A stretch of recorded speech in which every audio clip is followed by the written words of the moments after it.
அதனால் ஒரு குழந்தைய வச்சு எல்லா பேருமே இதில் எழுதப்பட்டிருக்கு. ஒரு குழந்தைய வச்சு இதில் பேர் எடுக்கலாம். ஒரு சின்ன குழந்தைங்க இப்போ இருக்கிறதே வயசு கம்மியான ஒரு பையனை கூப்பிடுங்க. இந்த எங்கே வா பாப்பா, பா பாப்பா வர பா. இங்கே பாருங்க, இங்கே பாருங்க. ஒரு சங்க எடுத்து ஒரு சீட் எடுப்பா. ஒரு சீட் எடுமா.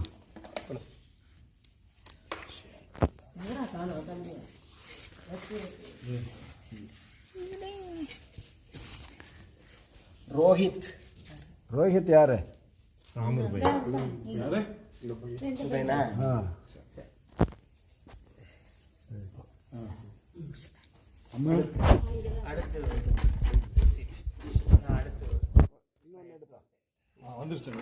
இன்னொன்று எடுப்பா. ஒரு சீட் இல்லை, ஒன்று எடுப்பா.